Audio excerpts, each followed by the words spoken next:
logs off late from a long day's call, solving problems, juggling it all. When the day is done and the sun goes down, she trades the job for the open ground.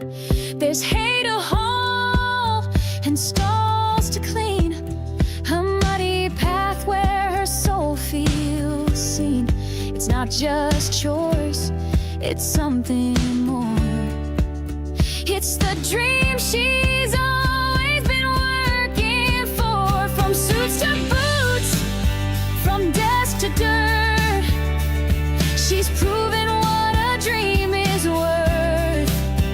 You don't need fame, you don't need praise, just a will to give and a heart that stays. She's got spreadsheets open by morning light, with horses waiting come early night. She's not chasing gold or spotlight gleam, she's just living out her kind of dream. Long days, sore hands, and early starts, but the work she does with heart. 'Cause when you earn it with your time and sweat, you never live with one regret.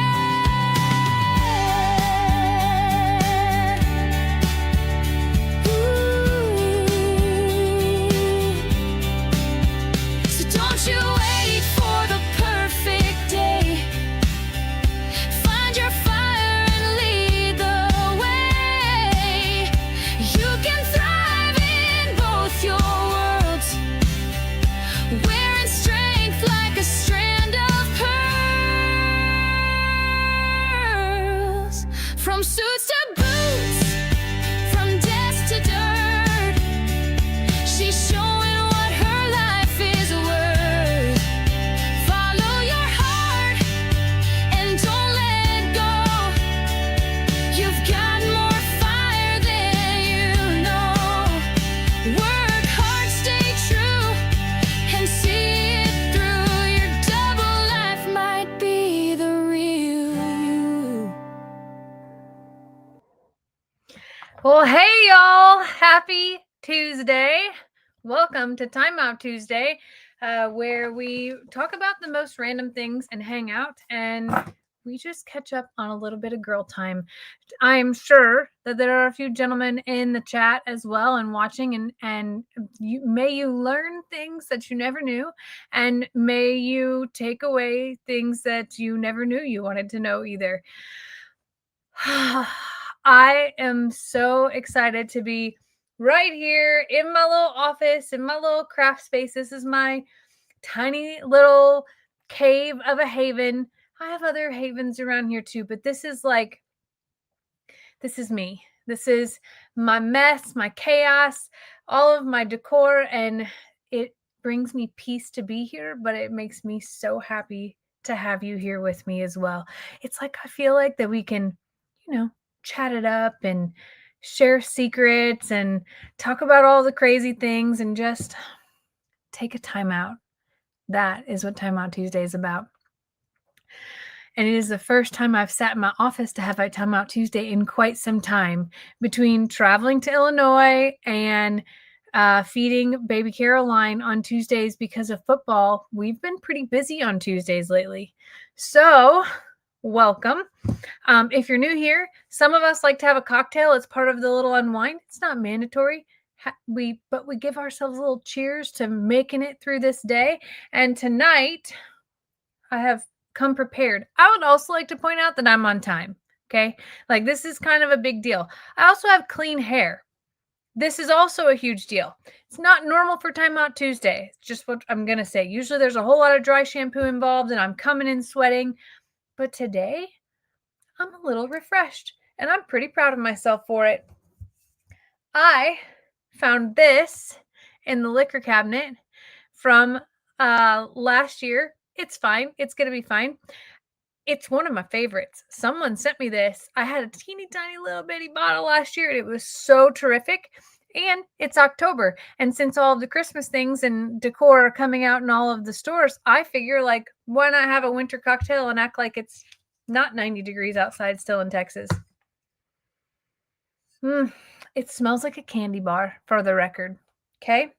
So we're just going to have us a little green sippy drink tonight. Yes, I could have poured it in coffee, but no, not tonight, friends. We're going to sip on it together. We're going to hang out, and I would love to know what you're drinking tonight as well. Okay, this is the fun part, okay? Cheers to time. What? Wait, what's happening right here? Hold on. Redo, okay? Redo. Ready? Cheers to Timeout Tuesday. Jan's having Fireball. Whew. You're a better woman than me.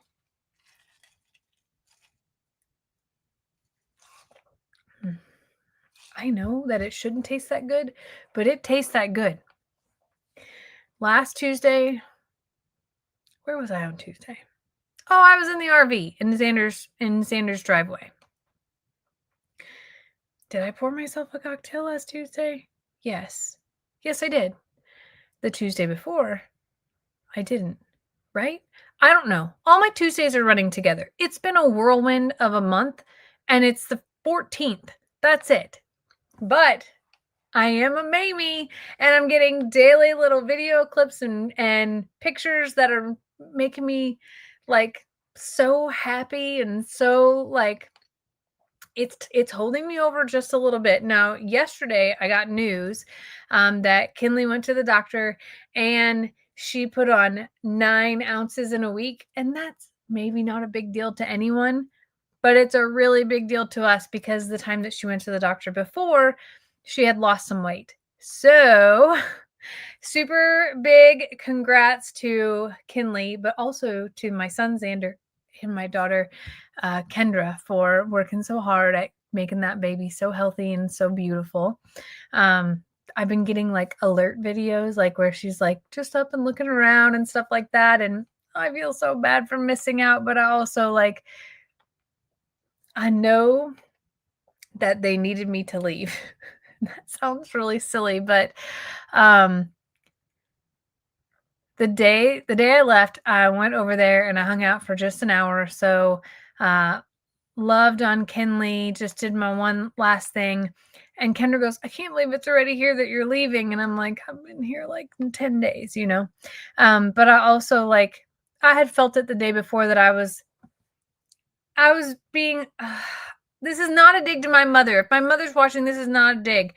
The Janelle and the Maryland in me were coming out because I was looking for things to do while I was there. So I was like, not creating things, but trying to maximize my time and trying to do everything that I could instead of just like sitting down to embrace and relax all the things. And it was in that moment that I kind of knew that I needed to take a break away because I felt guilty for not doing at home. So I was taking it out on everything there. And yes, there'll always be things to do every single place, but it was time. It was time for me to come home. I was missing home so bad, missing Lester, missing the animals, just my normal routine, all of those things. So it was time. I made the trek home, and it was so beautiful to come home and just jump right back in. And what a blessing to be able to do that as well. So,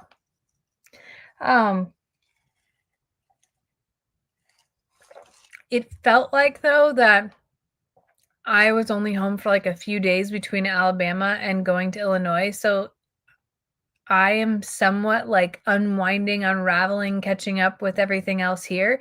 But it was also awesome this weekend to ride Talus and gain a little bit of confidence around that, and to be able to sort of like jump in head first and be able to just do.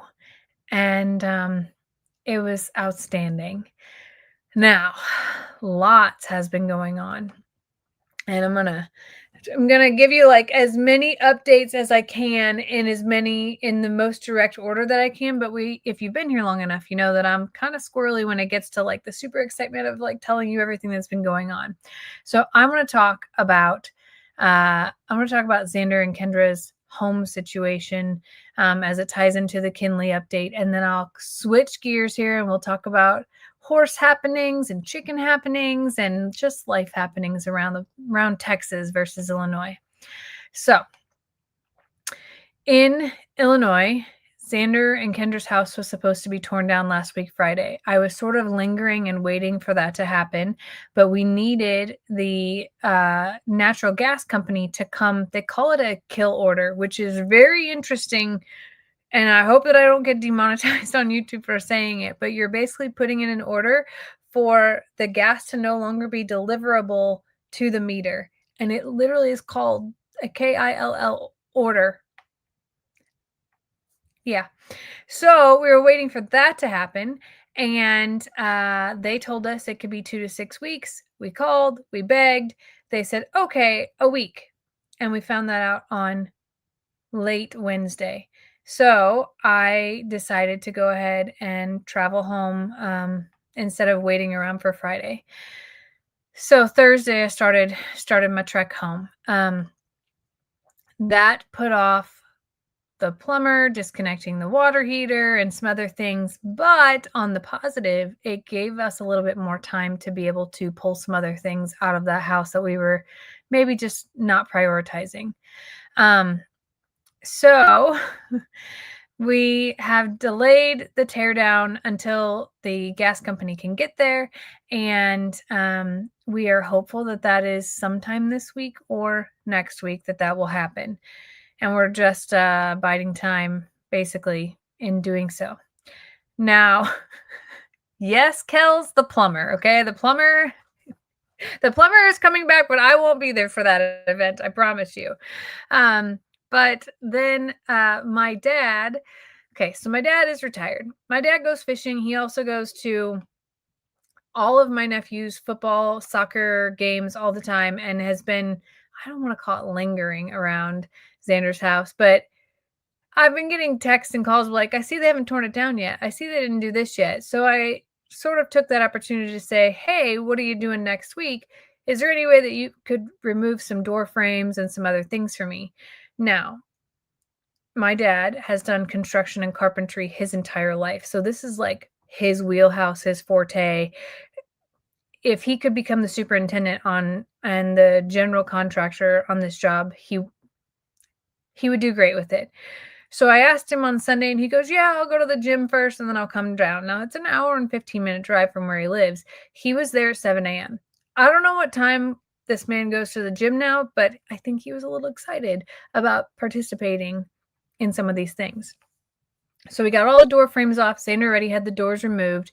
And then he started looking around and going, hey, do you care if I have these windows? Do you care if I have this? So he's ended up spending the entire day there removing things that he wanted to use for other projects. So it's slowly like it's being picked off of. It's kind of funny. But that's accomplished. So the plumbers will come, I think this Thursday is the plan. Disconnect the water, realign it, cap off the sewer, and remove the water heater. And then it is just waiting for that gas company, and then it will literally be torn down. And the cool part about the teardown is that it will be torn down, hauled off, leveled all in the same day. So we are really getting excited about that happening and giving us giving Xander and Kendra the clean slate to be able to breathe a little bit. They're liking their rental as well. It has turned out to be one of the cutest little houses and just really suiting their needs for right now as well.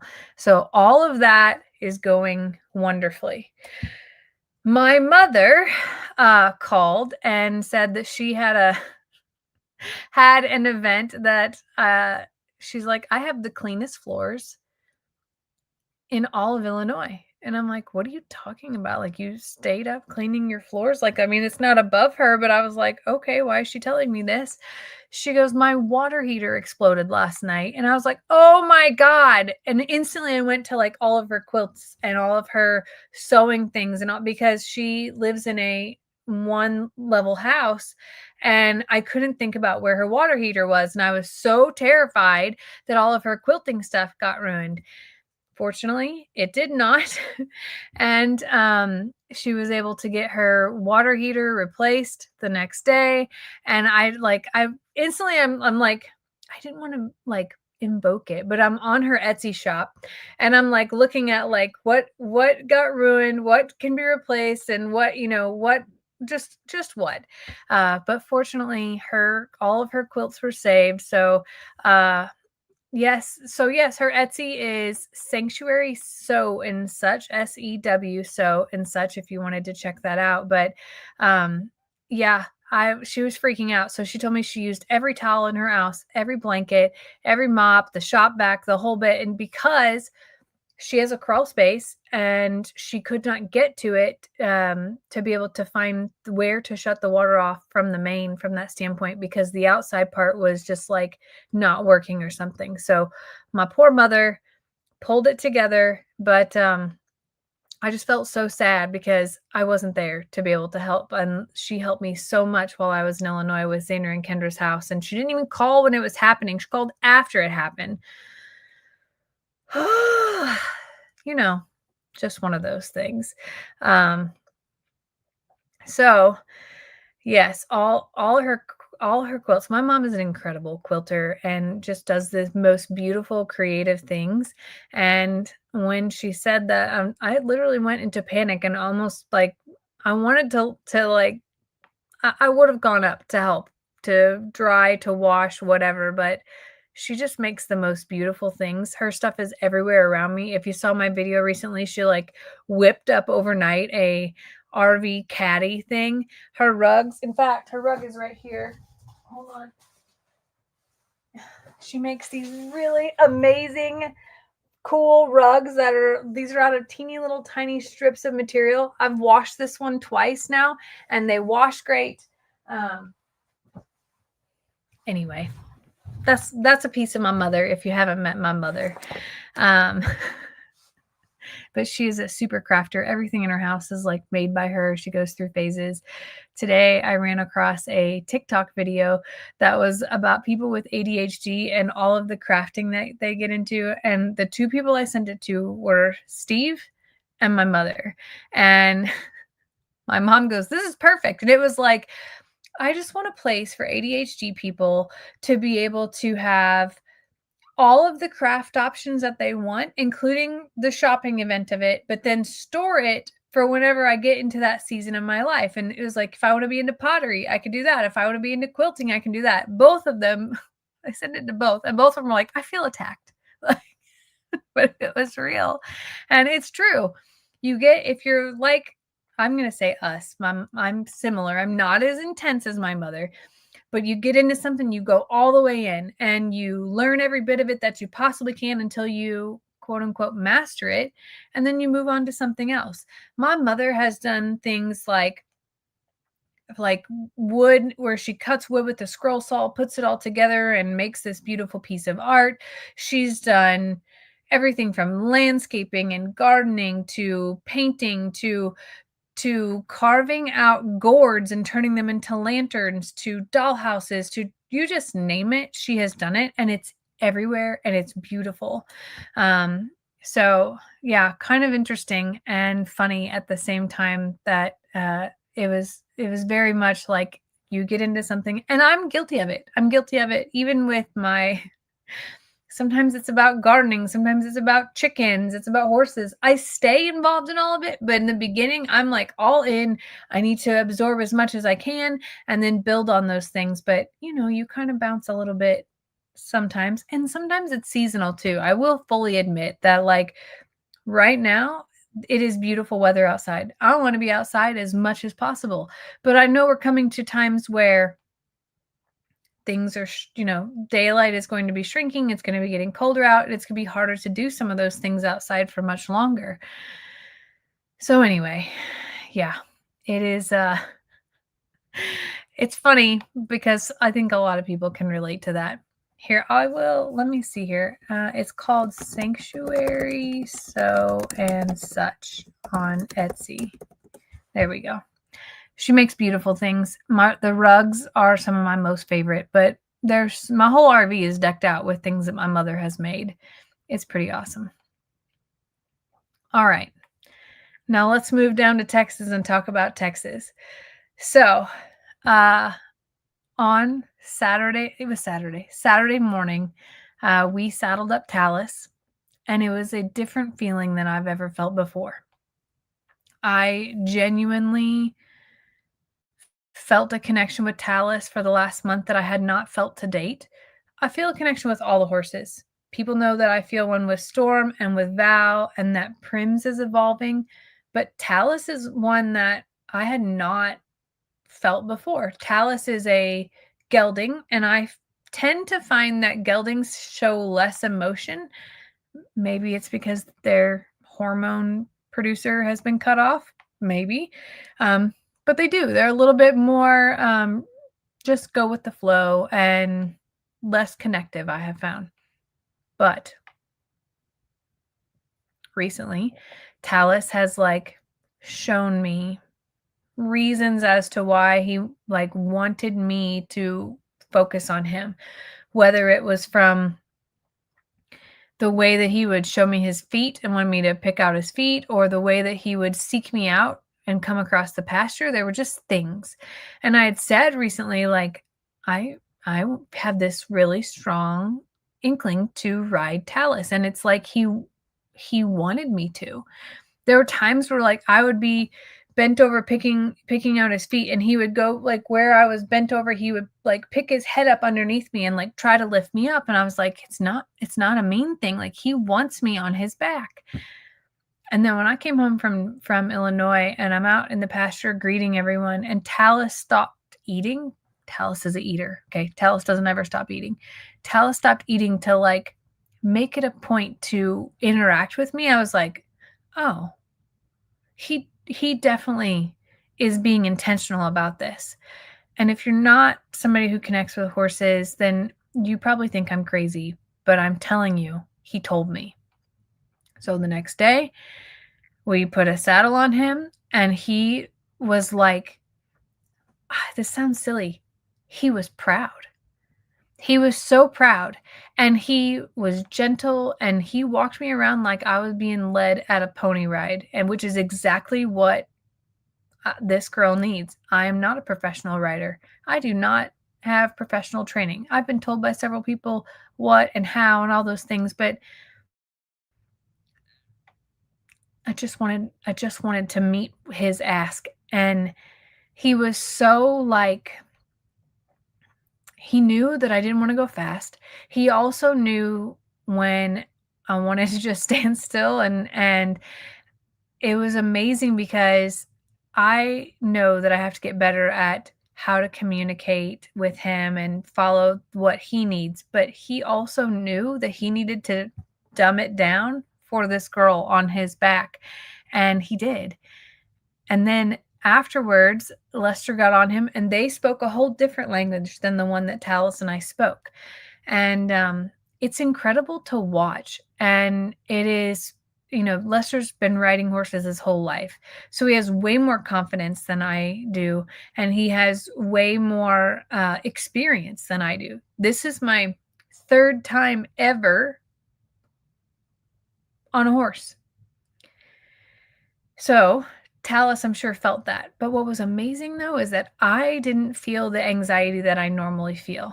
I felt calm, cool, collected, confident, and I have to give that to Talus. It is the time of year where the weather is cool in the mornings and in the evenings, and I have every intention of doing this way more often. I fully believe that I will do this with Talus until I get more comfortable to be able to go with Prim, to also then work up to Val, and then maybe Rita and Storm. Storm is like my ultimate goal. I have the deepest connection with her, but I know that she is a very spooky horse. She is a skeptic through and through. When I walked her across the yard the other day because I've been giving horses baths every day. She saw her reflection in the mini Pearl's window and she got totally spooked and like froze for a second. And I know that she needs like more time for those things. So I'm not confident enough for her at this time. I need the horse to be the confident one at this time. And I'll get there. But I'm just excited that the weather's beautiful enough to be able to do it. And that day, Lester saddled the horse up for me. My goal this week is that I put the saddle on and I handle all of it. So that way he can be there to watch and make sure. But that I want to be able to do all of those pieces for me and for Talus. Talus is an incredible horse, and he is a ex-show horse. He was a stallion until he was about 6 years old. He's about 11 at this point in time. And he has a ton of show experience, a ton of riding experience, and just as a very natural calmness about him, which I understand that the drum horse or the gypsy vanner horses do. So he's wonderful for me to learn on. He's very solid and he's confident in who he is, both in the herd and outside of the herd. And that for me makes him the perfect learning horse for me. So I'm really excited for this journey and to share it with you all as we continue to go. And it's just it's for me, like I'm 43, right? Yeah. I'm 43 years old and I'm fulfilling a piece of me that I didn't even know I wanted until this phase of my life, this Texas, this, I don't even want to call it a phase, this time in my life. As a younger girl and as growing up and things, like I always loved horses. I always loved the way they looked, but I knew nothing about them. Even when I first started living in Plum Grove and we had Voodoo and Bucky's and Dixie, I loved them, but I didn't connect with them, not until I connected with Dixie. And that is really like the foundation of this horse. I don't want to call it an affliction, this horse infatuation and this horse, like opening myself up to be loved by them, really probably just happened in the last 5 years. So it's been wonderful. And this is taking it to a whole new level. And if I never get to ride anyone else or I never got to do it again, I still would feel accomplished because I genuinely felt accomplished on Saturday. So it was awesome. Okay. It is a passion. And Dixie did show me the way. There were some comments recently. They're like, who is Dixie?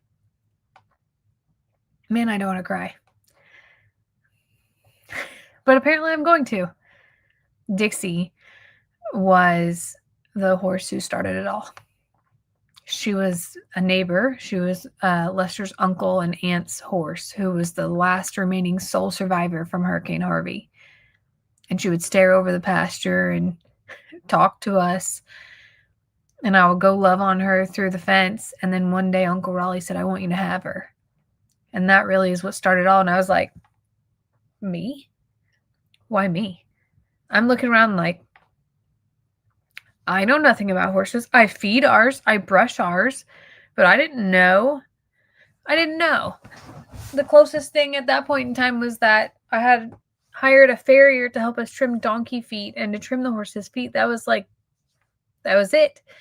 And when Uncle Raleigh said that, I was like, okay. And that started this love.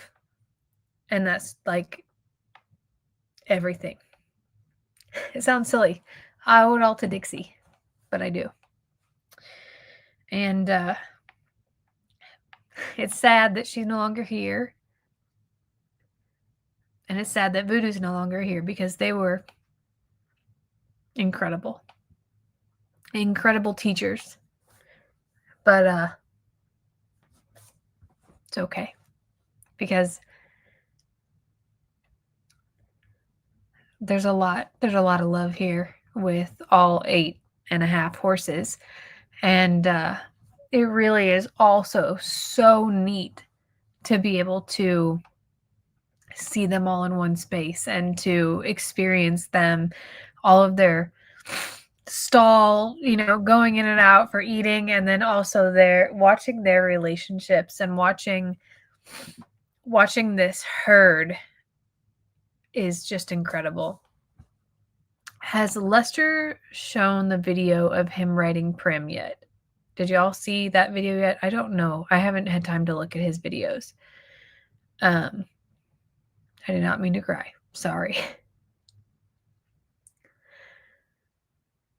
No, he hasn't. Okay. Then I can't tell this story. I'll tell this story on the next time I go live then, because some incredible things happened. I'll just say that. He said tomorrow. Okay. I will share that story the next time I go live then. No big deal. Okay. So let's see here. What else is going on? Caroline, sweet little Caroline, is growing up so dang fast. That was really neat to come home to her. She did this freeze thing out in the pasture of wait, I do know you. She paused, probably like a kid or a dog would, of is it really her? Is she really back? And then as soon as she realized that I was there, okay, it was probably the bottle. She hauled butt to be able to get up there and eat, and it was so sweet. So that was really special and made me feel really loved. I don't care if it was for the bottle, one bit, but it was awesome. And then the chickens that got moved over to the JL Ranch, the Longhorn Lester chickens, are doing so good, and I have to give super props because Lester got pretty creative. He brought over the catio, which we weren't using here for anything anymore other than a place to feed up high. Lester brought that over, turned it into a chicken coop, and had limbs going through it, and it is the coolest aviary that I've ever seen. And the chicks they look like parakeets all up on these limbs and stuff like that, and they make their way out. They're cleaning up the pastures, and they are so happy. And you know who else is happy? Lester is happy with his chickens. So I think it's funny and cute. I want to go out there maybe tomorrow after work. Number one, I want to officially count our chickens, okay? You know that thing of don't count your chickens for your eggs are hatched or anything like that? We're going to make an official chicken count coming up soon, because there are some rumors flying about how many that there are, and I think we're overestimating a thing or two. So we're going to do an official chicken count one day this week, and I will count the Longhorn Lester chickens separate, and then these over here, and then we'll kind of go through that. But I've been slowly integrating to show you all some of the variety, because we have some really neat chickens that are, and if you're not a chicken person, it's okay. Some of them are hilarious looking. Some of them, I have one that I'm calling Janky Jan 2.0 because she looks a little wretched, and I'm enjoying teaching about what some of them are. Before I left, I brought some hatching eggs over to Steve and to Brienne, and I have no idea what the status are of their hatching and whatnot, but they should be getting close-ish if they put them in the incubator before I left for Illinois. They should be getting at least to the halfway point, I think. So then I was at Dan and Lou's on Sunday, and I got to meet their new mini horse. And Lou goes, "Hey, do you have any more eggs to hatch?" And I was like, do I ever? So Lou wants to hatch some chickens now too. So that's kind of exciting for me that the chicken fever has spread just a little bit, because they're cute. They're little bannies. They're little bantam chickens. I saw that pawpaws are doing really well, and I love something. Every time that he says Kiki Riki, he giggles a little bit. He gets a big smile on his face, and I think that that's one of the most adorable things. So one of these days, we're counting chickens. I'm telling you, we're counting chickens. And then I'll be able to sort of start sorting. And perhaps next week, we'll be able to start working on the container at the JL Ranch to kind of design the future chicken homes and the way to separate those things.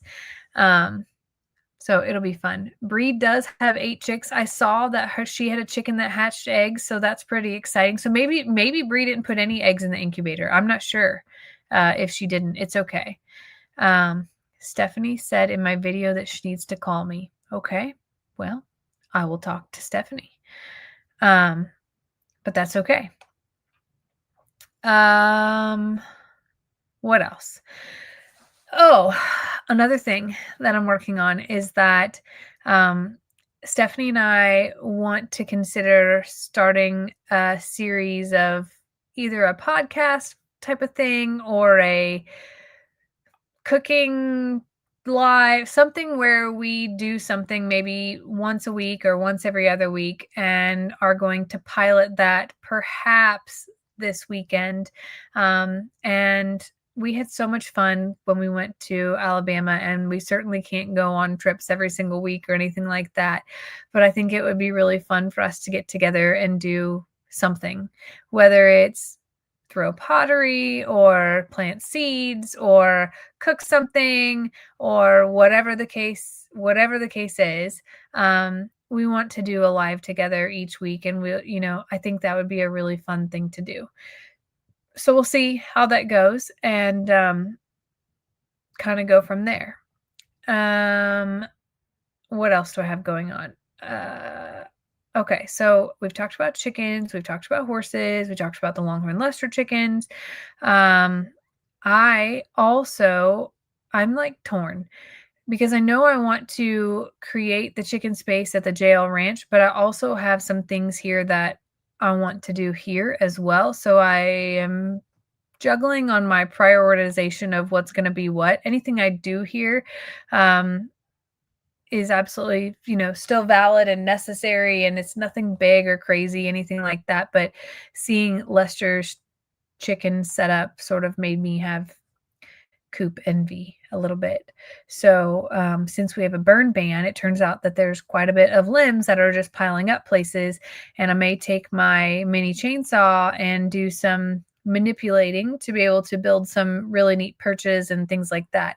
And then also the restaurant that we've been eating at recently, it's called Big Jake's, has a tree in the middle of their entire restaurant, and it gave me a really cool idea for the chicken coop area. So more to come on that. Let's see here. My conspiracy theory lives. Y'all, the fall is coming. I fully expect to get back to Dear Jamie, but I do think it may have to go on its own channel because some of it's a little risque, and that's not for everyone, it turns out. So I have the channel reserved. I have another YouTube channel reserved for the Dear Jamie podcast. I am considering not doing it live, but I'm not sure yet. We'll see. The reason I'm considering not doing it live is because in order to turn it into a true podcast, it has to fit in certain time frames and certain recording formats, and it made it pretty challenging to do it live and then try to go back and download it and edit it for that. So we'll see. We'll see. I love doing the Dear Jamie podcast, but I did get a little bit overwhelmed trying to get everything done in the summer and still do 2 more days a week and all of those things. So we'll see. But hopefully soon, Dear Jamie and the Scandalous Saturday will make its way back into our world as well. I love me a good conspiracy theory, and okay. We're going to dive into it just a little bit tonight, okay? Only because when I went to Big Jake's to eat last weekend and discovered the park behind the restaurant, there's a big sign that says this was a Masonic school, and I was like, excuse me, what? Number one, I know enough about the Freemasons to be a skeptic. That's what I'll put it as. I know that it triggers a lot of thought in a lot of people, if you know, and it was very interesting to me that they started the school. So I did my digging as a true conspiracy theorist digger does. Did you know that they were the Masons, the Freemasons were actually very instrumental in creating public schools? In fact, when a town or a settlement was established, they would build a structure, and the bottom floor would be used as a school. Crazy, crazy. And that was a lot to had to do with Texas, specifically the Texas public school system. Now, the Freemasons go back to Europe and everything else before that time. They go back to Benjamin Franklin days. And it was about free thinking and things like that.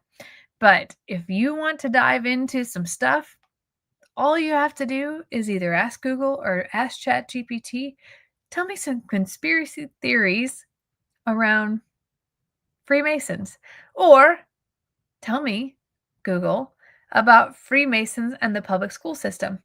You know, it gives you a lot, and then you can keep asking questions. But Diane, I went down that hole, and I went down that hole hard, and it was, oh my gosh. Oh my gosh. We will save that for a conspiracy theory Dear Jamie podcast, but it is pretty wild as to how it got to where it is and what it is. And it's really it is like the longest standing fraternity in the world. It's only for men. It's crazy. It's crazy. Yeah, the Freemasons go back to the Knights Templar. It's wild, y'all. And it is so interesting. And you can go down like so many paths and rabbit holes. And I never, ever ever will tell you what to think. Ever. But I will give you just enough to be able to ask questions and to make your mind work in a different way. Because, wow. Just wow. And it was even crazier that that's like 7 miles from the JL Ranch. So, like, so much history right there. We've always talked about Longhorn Lester's and its history with the Civil War and the Trinity River right here. But to know the railroad behind the JL Ranch, how important that was, how short it is. It's like the shortest piece of railroad in Texas. It also only travels southbound. I found all of this out from digging from that tiny little spot that we just stumbled upon behind the restaurant that had walls and a stage and stairs that went to nothing. And I was like, this is crazy. It feels old. But anyway, super fun to think that way and to learn about history that you don't just like find in a textbook. And I could go into that, why you don't find it in a textbook, but I won't tonight, I promise. I will keep it as a free will to go dig if you want to. I see a lot of y'all talking about Oak Island. Is it still on TV? Lester and I watched Oak Island for years, and we love it. Yes, the altar. The altar is creepy. Have they found anything more at Oak Island? Because, yeah, super connected.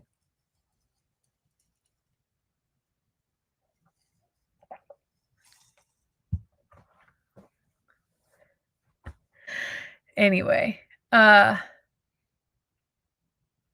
wonder if you could take a metal detector out to that park. That might be really fun. You know, there's some historic sites that you can't take a metal detector out to. Like, it's illegal to. It didn't say anything about that on any sign, so probably. That might be a really fun day. I wouldn't wanna do it now, though, because our dirt is like concrete because we haven't had rain in months. I point blank am asking you to pray for rain for this part of the country, Illinois too, but we need it super horribly bad. We are under a burn ban, and every time that a burn ban comes up, I go back to the year where the woods and the property behind us caught on fire and how terrifying that day was. I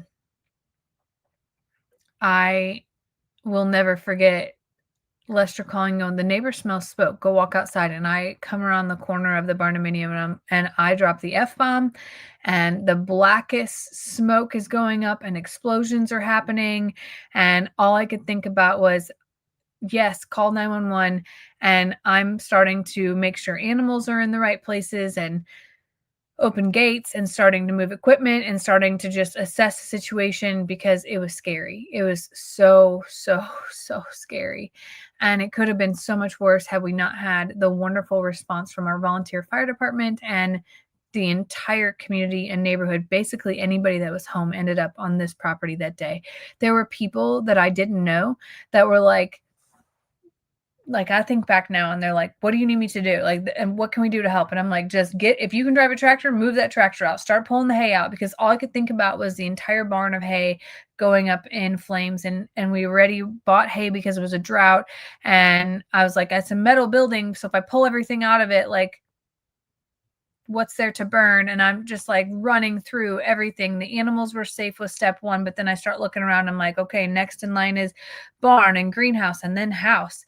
And it would have been terrifying to lose all of that. But we had an incredible response from the volunteer fire department and the community, and we're able to get that out. But don't think for one second that it hasn't set a fear in me of fire moving forward, because I've always had a good, healthy respect for it. But now I have an extra little layer of probably PTSD, and awareness of I will not let anything smoldering continue. And of course, now we're on a burn ban, so nothing, nothing, nothing at this point in time. There's a lot of part of the country that needs rain. You know what's crazy is I sat here last year with the Farmer's Almanac, one of my most favorite publications in the world, and I read that it was going to be one of the greatest droughts this year, worse than 2 years ago, worse than 3 years ago. And in the spring, it started out so wet again, and it was just it wouldn't stop raining. We had 8 inches and then 9 inches, and the bedroom closet's flooding, and I'm like, "That Farmer's Almanac is wrong." No, no, the Farmer's Almanac was 100% accurate. It just was coming still. So, it is, crazy. I have not seen the 2026 Farmer's Almanac yet to see what is possible, but my goodness, we need rain so bad. Um, Funny story. One thing that I came home with from Illinois is from my grandmother. She actually gave it to my mom, and my mom passed it to me, and she goes, "You need to have this." This is a Farm and Ranch Living magazine from 1996. Now, my grandma is not a hoarder of any kind. In fact, she lives so simply. There's never anything on her counters. There's nothing at her house. Where she's been storing this, I don't know. And what prompted her to make sure that my mother got it that day, I still don't know either, because she also gave her 2 handwritten books that were like stories that she wrote down of their wedding, of their what times were like when my mom was born, like really neat things. And she also gave her the invoice from their wedding of all of the things that they bought. And it was like 30 pounds of salt and like other random things that were at the wedding, like the alcohol that they bought, the food, all the things. And like it legitimately the real invoice from their wedding reception. And my mom kept those things, and she handed me the 1996 Farm and Ranch Living. Now, I don't know if this is still a publication that exists. It's from April and May of 96. Yeah, 30 years ago. I still think 96 like feels like 10 years ago, okay? Some of the things in it are absolutely hilarious, but some of them, nothing has changed. There is one part in here that, hold on a second. There's recipes, there's other things, but see the world in 96, okay? I graduated 8th grade in 1996, for the record. It does look brand new, which is why I'm like, Grandma, where did she keep this? Because when I tell you this, there's nothing in this woman's house that, like, nothing's out of place. There's not, like, it's nothing like my closets where you open it up and stuff is just stacked. Nothing is like that. So where this was lingering, I don't know. But see the world in 96 are like all of the events, like tour Mackinac Island, orchards, gardens, and more from May 20th through 25 and October 6th through 11th around Lake Michigan. There are so many things around the US and around the world that are things that happen that I want to look these up and find out, like, do these things still exist? Because how cool would it be to take the tour of 96 in 2026? Wouldn't that be fun? Lester probably doesn't think so, but it's okay. He'll enjoy it. It'll be great.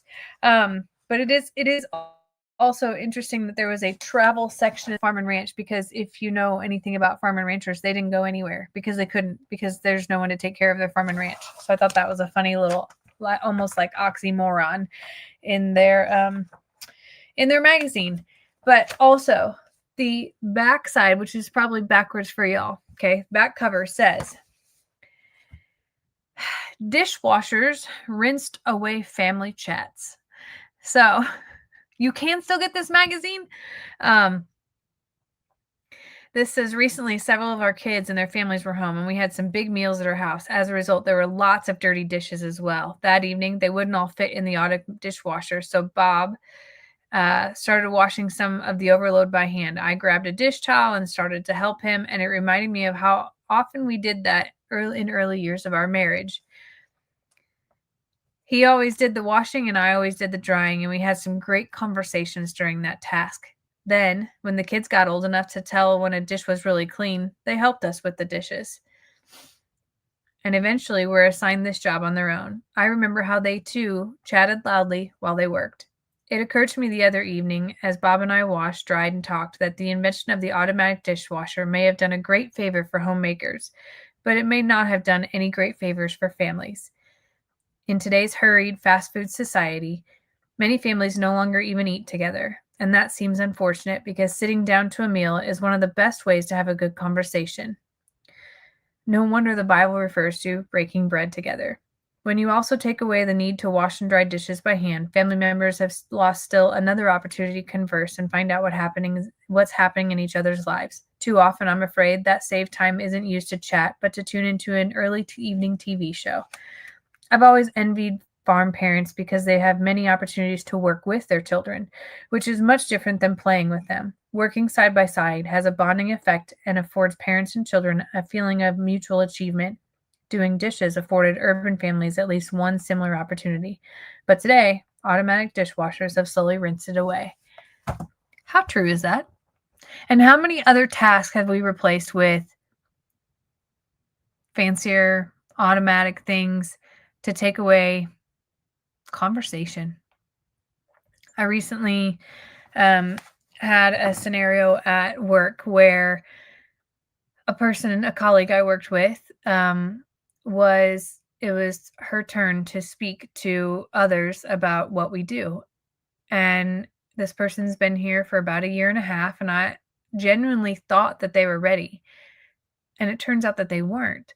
And I looked back and I was like, what made me think that that person was ready to hold these conversations and to speak intelligently and confidently about what it is that we do here? And I realized it was her emails.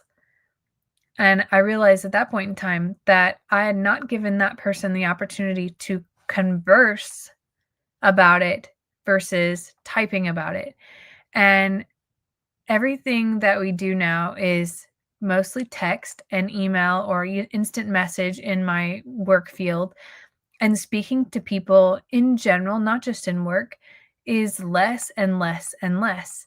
And when I read this dishwasher thing right here, it really hit home on so many levels because while I may not physically or verbally speak to Xander every single day, we're messaging back and forth. But the ability to have conversations and to know about people's tones and inflections and pick up on that, that is a skill that I am terrified is being lost in today's world.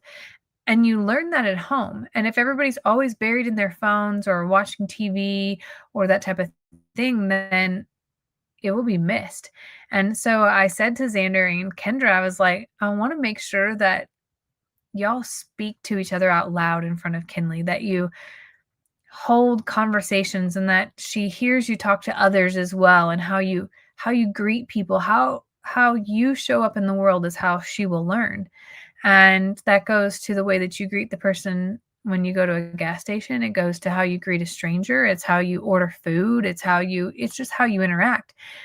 And when I think about Walmart delivery and the delivery of food and all of the things that we take as conveniences, it is taking away conversation. And if we don't teach our kids and our grandkids the ability to, number one, make friends, but number two, how to treat people, we're doing them a disservice. And I think that society is like leaning towards that. And I think that a lot of the negative and hateful things that we experience in life, in social media in particular, is people have forgotten how we talk to people. It's how you interact, how it's a whole person, how it's a whole being, a living, breathing human being. It's not just an opinion or just an outfit or just a moment. And it has changed the world. And it's weird that a little tiny article on the back of a magazine from 1996 gave me all of this realization, but it's true. We don't talk to enough people anymore. I don't have a home phone. I have a cell phone. And when it rings, sometimes I dread it because I don't want to talk to somebody. And it's sad because the conveniences of things being shipped, of not having to go in a store anymore or being delivered, have taken away all of that ability or have to communicate. And what it's done is allowed us to pick and choose the interactions that we want to have based on necessity. And the necessity to have those conversations is way, way less.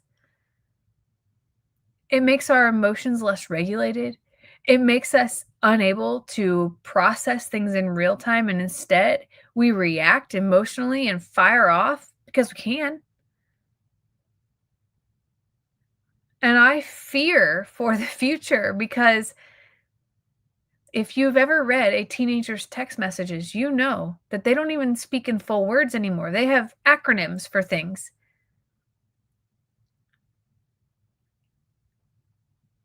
So I point blank had this conversation with Xander and Kendra. I was like, please, if you do anything for Kinley, show her how to talk to people.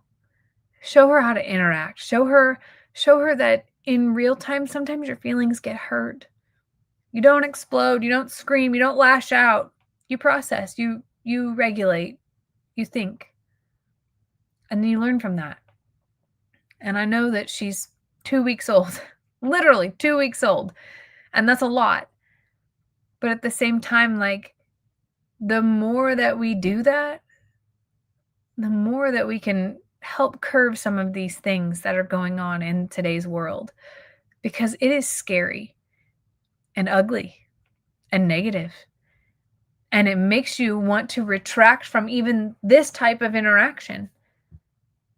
Nobody wants to go to a negative space and be in arguing and feel that energy and feel the conflict and the no. I don't think that anybody wakes up and says, maybe somebody does, I feel like getting in a fight today. I think it's so important that we communicate and talk and show that it's okay to not win everything. It's okay to have failure. It's okay to disagree. It's, all of those things. So my one message to you is, if you have kids, grandkids, or other young beings that you interact with, help do your part too.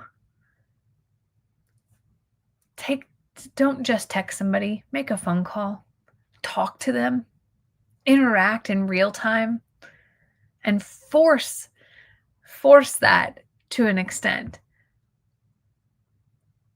Laugh, smile when you talk. It's contagious. I think it'll go a long way. And I think we'll get back to some conversation. I don't think dishwashers are going away. I don't want to give mine up. I don't use it every day for everything, but I sure do like it when there's a lot. But I do think that it's becoming a lost art to be able to hold a conversation. And we can all do our part to keep hanging on to that. So, thank y'all for joining me tonight on Timeout Tuesday. It is such a pleasure to hang out with my Pearl friends and to be able to share whatever's on my mind, whatever's on my heart. And I do wish that you were here to just bounce things right back off of me and tell me, Jamie, you're out of line, or I disagree with you, Jamie. I would love that. More to come on the Jamie and Steve episodes and the Dear Jamie episodes and things like that, but I'm working on some things. And more to come on horses and chickens and everything else that we can share with you as well. I love y'all so very much. I am so incredibly blessed that you give me the greatest gift of all, which is your time. I'm going to end this the same way that we started. And one more time. Cheers, y'all, to you on this Timeout Tuesday. I love y'all so much. Y'all get some rest and go talk to somebody. You need it. Go in. Let's get this.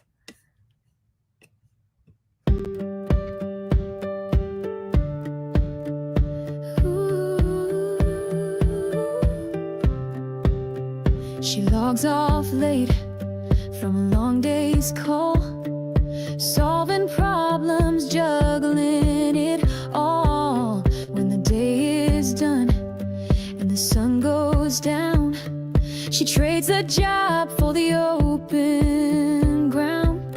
There's hay to haul and stalls to clean, a muddy path where her soul feels seen. It's not just chores, it's something more. It's the dream she's always been working for. From suits to boots, from desk to dirt, she's proven what a dream is worth.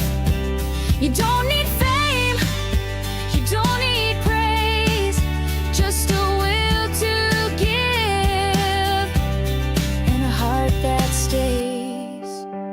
She's got spreadsheets open by morning light, with horses waiting come early night. She's not chasing gold or a spotlight gleam, she's just living out her kind of dream.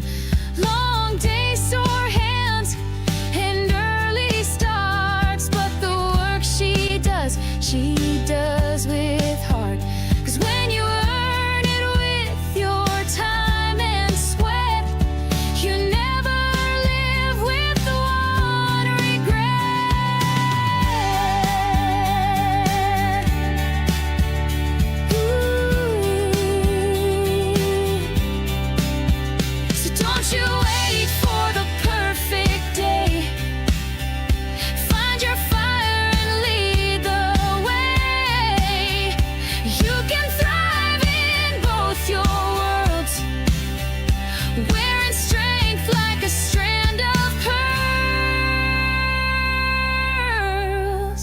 From suits to